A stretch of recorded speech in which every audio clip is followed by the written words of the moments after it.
मधुबन के बाबा, मधुबन के बाबा मुरली वाले, आपका क्या कहना, आपका क्या कहना। 28/10/2025 प्रातः मुरली। ओम शांति। बाप दादा मधुबन। मीठे बच्चे, तुम्हें संगम पर सेवा करके गायन लायक बनना है, फिर भविष्य में पुरुषोत्तम बनने से तुम पूजा लायक बन जाएंगे। प्रश्न है, कौन सी बीमारी जड़ से समाप्त हो तब आपके दिल पर चढ़ेंगे? उत्तर है, देह अभिमान की बीमारी। इस देह अभिमान के कारण सभी विकारों ने महारोगी बनाया है। यह देह अभिमान समाप्त हो जाए तो तुम बाप की दिल पर चढ़ो।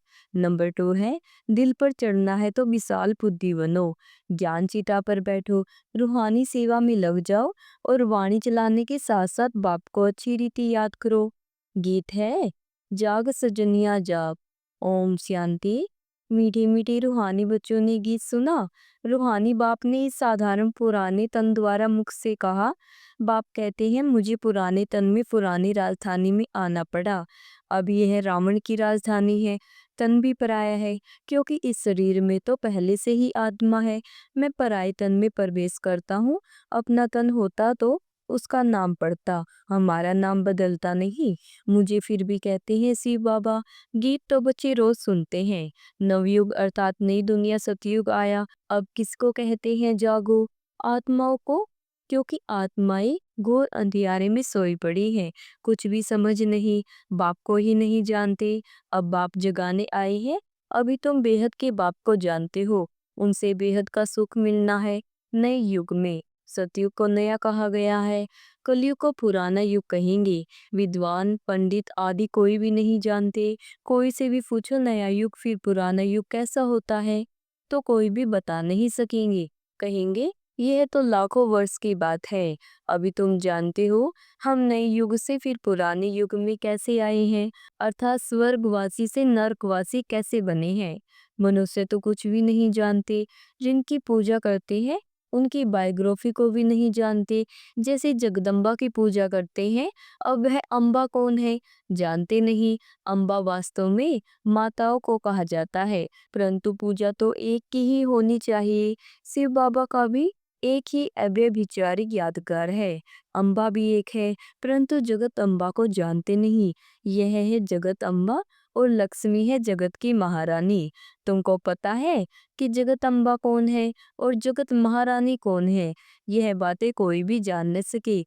लक्ष्मी को देवी और जगदम्बा को ब्राह्मणी कहेंगे।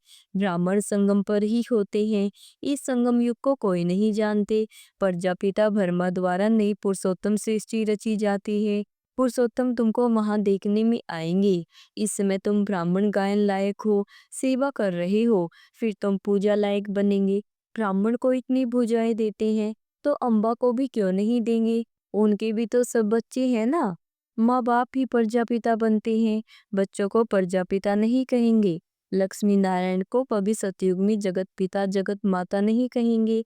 प्रजापिता का नाम बाला है। जगत पिता और जगत माता एक ही हैं, बाकी है उनके बच्चे। अजमेर में प्रजापिता ब्रह्मा के मंदिर में जाएंगे तो कहेंगे बाबा, क्योंकि है ही प्रजापिता। हद के पिताएं बच्चे पैदा करते हैं तो वह हद के प्रजापिता ठहरे। यह है बेहद का। शिव बाबा तो सब आत्माओं का बेहद का बाप है। यह भी तुम बच्चों को कॉन्ट्रास्ट लिखना है। जगदम्बा सरस्वती है एक, नाम कितने रख दिए हैं, दुर्गा काली आदि। अम्बा और बाबा के तुम सब बच्चे हो, यह रचना है ना। प्रजापिता ब्रह्मा की बेटी है सरस्वती, उनको अम्बा कहते हैं। बाकी हैं बच्चे और बच्चियां, है सब अडॉप्टेड। इतने सब बच्चे कहाँ से आ सकते हैं? यह सब है मुख वंशावली। मुख से स्त्री को क्रिएट किया तो रचता हो गया। कहते हैं यह मेरी है, मैंने इनसे बच्चा पैदा किए हैं। यह सब है अडॉप्शन। यह फिर है ईश्वरीय मुख द्वारा रचना। आत्माएं तो हैं ही, उनको अडॉप्ट नहीं किया जाता है। बाप कहते हैं तुम आत्माएं सदैव मेरे बच्चे हो। फिर अभी मैं आकर प्रजापिता ब्रह्मा द्वारा बच्चों को अडॉप्ट करता हूँ। बच्चों, आत्माओं को नहीं अडॉप्ट करते, बच्चे और बच्चियां तो करते हैं। यह भी बड़ी सूक्ष्म समझने की बातें हैं। इन बातों को समझने से तुम यह लक्ष्मी नारायण बनते हो। कैसे बने, यह हम समझा सकते हैं। क्या ऐसे कर्म किए जो यह विश्व के मालिक बने? तुम प्रदर्शनी आदि में भी पूछ सकते हो। तुमको मालूम है इन्होंने यह स्वर्ग की राजधानी कैसे ली? तुम्हारे में भी ये यथार्थ रीति हर कोई समझा नहीं सकते। जिनमें दैवी गुण होंगे, इस रूहानी सर्विस में लगे हुए होंगे, वह समझा सकते हैं। बाकी तो माया की बीमारी में फंसे रहते हैं। अनेक प्रकार के रोग हैं। देह अभिमानी का भी रोग है। इन विकारों ने ही तुमको रोगी बनाया है। बाप कहते हैं, मैं तुमको पवित्र देवता बनाता हूँ। तुम स्वरगुण संपन्न पवित्र थे, अभी पतित बन गए हो। बेहद का बाप ऐसे कहेंगे, इसमें निंदा की बात नहीं, यह समझाने की बातें हैं। भारतवासियों को बेहद का बाप कहते हैं, मैं यहाँ भारत में आया हूँ। भारत की महिमा तो अपरंपार है। यहाँ आकर नर्क को स्वर्ग बनाते हैं, सबको शांति देते हैं। तो ऐसे बाप की ही महिमा अपरंपार है, पारावार नहीं। जगदम्बा और उनकी महिमा को कोई भी नहीं जानते। इनका भी कॉन्ट्रास्ट तुम बता सकते हो। यह जगदम्बा की बायोग्राफी, यह लक्ष्मी की बायोग्राफी। वहीं जगदम्बा फिर लक्ष्मी बनती है, फिर लक्ष्मी 184 जन्म के बाद जगदम्बा होगी। चित्र भी अलग अलग रखने चाहिए। दिखाते हैं लक्ष्मी को कलश मिला, परंतु लक्ष्मी फिर संगम पर कहाँ से आई? वह तो सतयुग में हुई है। यह सब बातें बाप समझाते हैं। चित्र बनाने के ऊपर जो मुकर्रर है, उनको विचार सागर मंथन करना चाहिए, तो फिर समझाना सहज होगा। इतनी विशाल बुद्धि चाहिए, तब दिल पर चढ़े। जब बाबा को अच्छी रीति याद करेंगे, ज्ञान चिता पर बैठेंगे, तब दिल पर चढ़ेंगे। ऐसे नहीं कि जो बहुत अच्छी वाणी चलाते हैं वह दिल पर चढ़ते हैं। नहीं, बाप कहते हैं दिल पर अंत में चढ़ेंगे। नंबरवार पुरुषार्थ अनुसार जब देह अभिमान खत्म हो जाएगा। बाप ने समझाया है, भरमा ज्ञानी भरमा में लीन होने की मेहनत करते हैं, परंतु ऐसी कोई लीन हो नहीं सकता। बाकी मेहनत करते हैं, उत्तम पद पाते हैं। ऐसे ऐसे महात्मा बनते हैं जो उनको प्लेटिनियम में वजन करते हैं, क्योंकि भरमा में लीन होने की मेहनत तो करते हैं ना, तो मेहनत का भी फल मिलता है। बाकी मुक्ति, जीवन मुक्ति नहीं मिल सकती। तुम बच्चे जानते हो, अब यह पुरानी दुनिया हो गई है। इतने बॉम्ब्स बनाए हैं, रखने के लिए थोड़े ही बनाए हैं।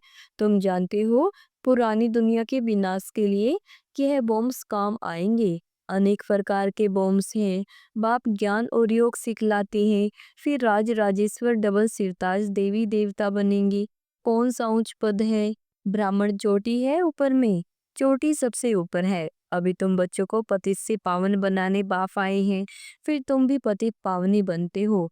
यह नशा है। हम सबको पावन बनाए राज राजेश्वर बना रहे हैं। नशा हो तो बहुत खुशी में रहिए।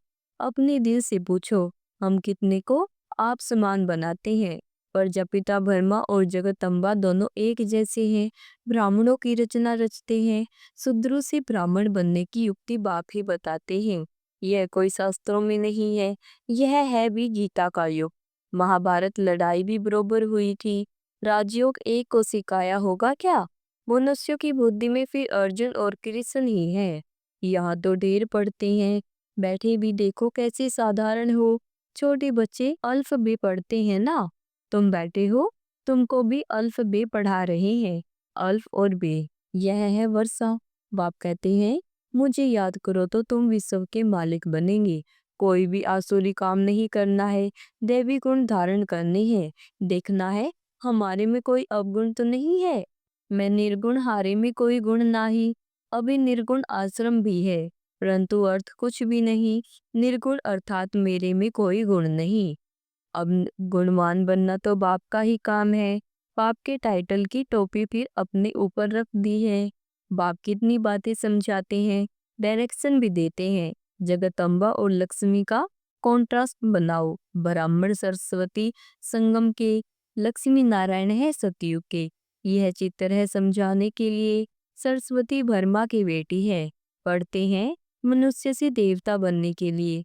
अभी तुम ब्राह्मण हो, सतयुगी देवता भी मनुष्य ही है, परंतु उन्हों को देवता कहते मनुष्य कहने से जैसे उनकी इंसल्ट हो जाती है, इसलिए देवी देवता व भगवान भगवती कह देते हैं। अगर राजा रानी को भगवान भगवती कहे तो फिर प्रजा को भी कहना पड़े, इसलिए देवी देवता कहा जाता है। त्रिमूर्ति का चित्र भी है। सतयुग में इतने थोड़े मनुष्य, कलयुग में इतने बहुत मनुष्य हैं। वह कैसे समझाए? इसके लिए फिर गोला भी जरूर चाहिए। प्रदर्शनी में इतने सबको बुलाते हैं, कस्टम कलेक्टर को भी कभी कोई ने निमंत्रण नहीं दिया है, तो ऐसे ऐसे विचार चलाने पड़े। इसमें बड़ी विशाल बुद्धि चाहिए। बाप का तो रिकॉर्ड रखना चाहिए। हुसैन के घोड़े को कितना सजाते हैं, पटाखा कितना छोटा होता, घोड़ा कितना बड़ा होता है, आत्मा भी कितनी छोटी बिंदी है, उनका श्रृंगार कितना बड़ा है। यह अकाल मूर्त का तख्त है ना। स्वर व्यापी की बात भी गीता से उठाई है। बाप कहते हैं मैं आत्माओं को राजयोग सिखलाता हूँ, फिर सर्वव्यापी कैसे होंगे? बाप टीचर गुरु सर्वव्यापी कैसे होंगे? बाप कहते हैं मैं तो तुम्हारा बाप हूँ, फिर ज्ञान सागर हूँ। तुमको बेहद की हिस्ट्री ज्योग्राफी समझाने से बेहद का राज्य मिल जाएगा।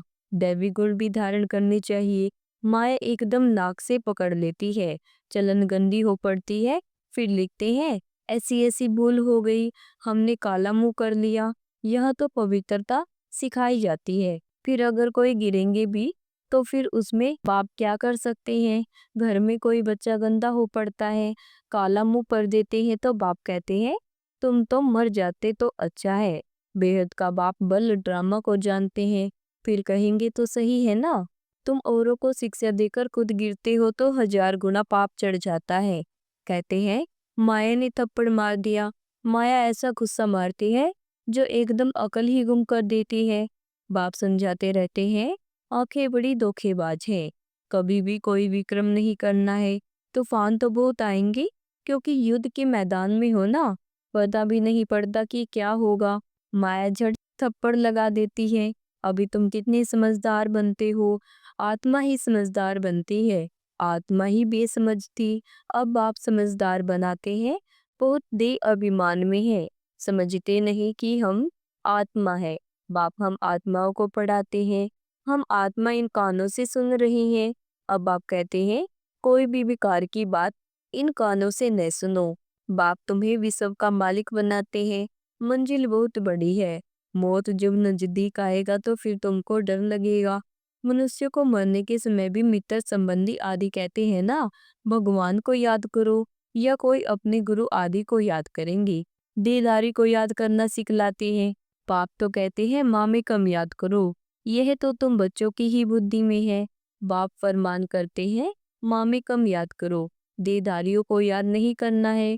माँ बाप भी देदारी है ना। मैं तो विचित्र हूँ, विदेही हूँ, इसमें बैठ तुमको ज्ञान देता हूँ। तुम अभी ज्ञान और योग सीखते हो। तुम कहते हो ज्ञान सागर बाप द्वारा हम ज्ञान सीख रहे हैं, राज राजेश्वरी बनने के लिए। ज्ञान सागर ज्ञान भी सिखलाते हैं, राजयोग भी सिखलाते हैं। अच्छा, मीठी मीठी सी नद्यों बच्चों प्रीत माता पिता, बाप दादा का याद प्यार और गुड मॉर्निंग। रूहानी बाप की रूहानी बच्चों को नमस्ते। शुक्रिया बाबा, शुक्रिया बाबा, आपका बार बार शुक्रिया। धारणा के लिए मुख्य सार है समझदार बन माया के तूफानों से कभी हार नहीं खाना है। आंखें धोखा देती है, इसलिए अपनी संभाल करनी है। कोई भी विकारी बातें इन कानों से नहीं सुननी है। नंबर 2 है अपनी दिल से पूछना है कि हम कितनों को आप समान बनाते हैं। मास्टर पतित पावनी बन सबको पावन बनाने की सेवा कर रहे हैं। हमारे में कोई अवगुण तो नहीं है। दैवी गुण कहाँ तक धारण किए हैं। वरदान है हर संकल्प व कर्म को श्रेष्ठ और सफल बनाने वाले ज्ञान स्वरूप समझदार भव। हर संकल्प व कर्म को श्रेष्ठ और सफल बनाने वाले ज्ञान स्वरूप समझदार भव। जो ज्ञान स्वरूप समझदार बनकर कोई भी संकल्प व कर्म करते हैं, वे सफलता मूर्त बनते हैं। इसी का यादगार भक्ति मार्ग में कार्य प्रारंभ करते समय स्वास्तिकता निकालते हैं व गणेश को नमन करते हैं। यह स्वास्तिकता सब स्थिति में स्थित होने और गणेश नॉलेजफुल स्थिति का सूचक है। अब बच्चे जब स्वयं नॉलेजफुल बन हर संकल्प व कर्म करते हो तो सहज सफलता का अनुभव होता है। स्लोगन है, ब्राह्मण जीवन की विशेषता है खुशी, इसलिए खुशी का दान करते चलो। ओम शांति।